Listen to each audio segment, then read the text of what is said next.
कल के अंक में हमने आपको दिखाया था पश्चिम बंगाल के चुनाव के आधार पर ममता बनर्जी की कुंडली क्या कहती है, 29 अप्रैल को क्या होने वाला है, ये सब कुछ पंडित उमेश शास्त्री ने अपनी घोषणा में बता दिया था। आज हम बात करने जा रहे हैं असम विधानसभा चुनाव की।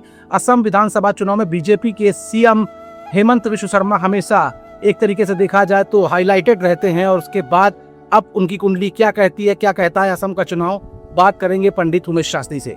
पंडित उमेश शास्त्री जी, आपने कल के जो एपिसोड में हमको बताया था कि पश्चिम बंगाल में तृणमूल कांग्रेस की कुंडली काफी स्ट्रांग है और श्री बनर्जी आने वाले समय में उत्तराधिकार संभाल सकते हैं। असम की कुंडली क्या कहती है, बीजेपी की स्थिति वहां पर कैसी, और आने वाले विपक्षी दल जो है वो क्या हावी हो पाएंगे बीजेपी पर, या बीजेपी दोबारा हावी होने वाली है असम?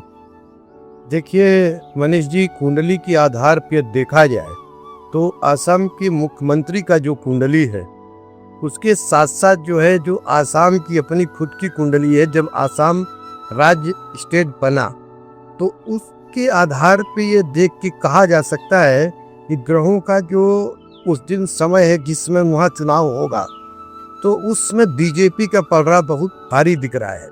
वहाँ पे कांग्रेस को बहुत बड़ी सफलता मिलने का योग नहीं बन रहा है। उसके साथ साथ आसाम में एक खुद की पार्टी किसी का है, उसको भी थोड़ा सीट मिलने का योग बन रहा है जो रीजनल पार्टी है।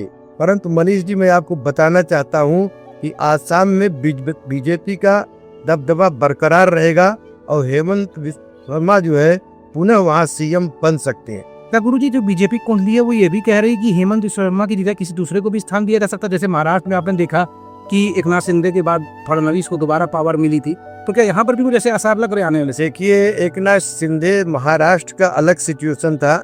वो एकनाथ शिंदे और फडणवीस जी की जो कुंडली थी, एकनाथ शिंदे दूसरे पार्टी से आए, परंतु हेमंत बिश्व शर्मा जो है इनकी जो अपनी कुंडली है, अगर ये आसाम में बीजेपी सरकार बना रही है ग्रहों के आधार से योग के कारण, तो वहाँ पे शर्मा का विशेष महत्व रहेगा और शर्मा ही चीफ मिनिस्टर बने। तो क्या आने वाले समय में शर्मा टिके रहेंगे या फिर कुछ बदलाव होने को? नहीं, देखिए, पूरे 5 वर्ष वो कार्यकाल पूरा नहीं कर पाएंगे। वहाँ पे बीजेपी अपना दूसरा मुख्यमंत्री देगा और शर्मा जी को केंद्र में जाने के योग बन रहा है। गुरुजी, स्थितियां जो ग्रह की चल रही हैं, जैसे कि आपने पश्चिम बंगाल के बारे में कल बताया था कि बीजेपी पर मंगल की महादशा चल रही है, तो क्या असम में भी बीजेपी की जो मंगल की महादशा चल रही है उसके बावजूद भी असम में बढ़ मिलेगी बीजेपी? देखिए, ऐसा होता है मनीष जी की जो हर ग्रहों का प्रभाव हर जगह अलग अलग होता है। तो असम का जो ग्रह स्थिति है और बंगाल की जो ग्रह स्थिति है, उनके नेताओं का जो ग्रह स्थिति है वो अलग अलग प्रभाव पे है, इसलिए यहाँ पर बीजेपी भारी पड़ेगी। उसके कई कारण हैं, क्योंकि हेमंत बिश्व शर्मा की जो कुंडली है उसमें मंगल और गुरु का बहुत बड़ा प्रभाव है, तो वहाँ पे उनको विजय हासिल होगी और बंगाल में इनको पराजय हासिल हो सकता है। तो देखा, पंडित उमेश शास्त्री जी ने साफ तौर पर बताया कि पश्चिम बंगाल और असम की स्थितियां अलग अलग रहेंगी विधानसभा चुनाव में, क्योंकि हेमंत बिश्व शर्मा की जो कुंडली है, और सबसे बड़ी बात पश्चिम बंगाल की भौगोलिक परिस्थिति के हिसाब से जो वहां की जन्म कुंडली है और असम की भौगोलिक परिस्थिति के हिसाब से जो वहां की कुंडली है, दोनों में जमीन आसमान का अंतर है। बीजेपी की स्थिति असम में काफी मजबूत रहने वाली है, और पंडित उमेश शास्त्री जी ने सबसे बड़ी घोषणा जो पूरे इस एपिसोड के अंदर की है वो ये की कि हेमंत बिश्व शर्मा ही दोबारा कमान संभालेंगे असम की, लेकिन पूरे 5 साल वो अपना कार्यकाल पूरा नहीं कर पाएंगे। हो सकता है कोई बदलाव किसकी बने।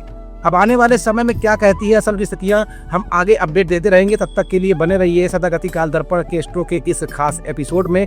नमस्कार।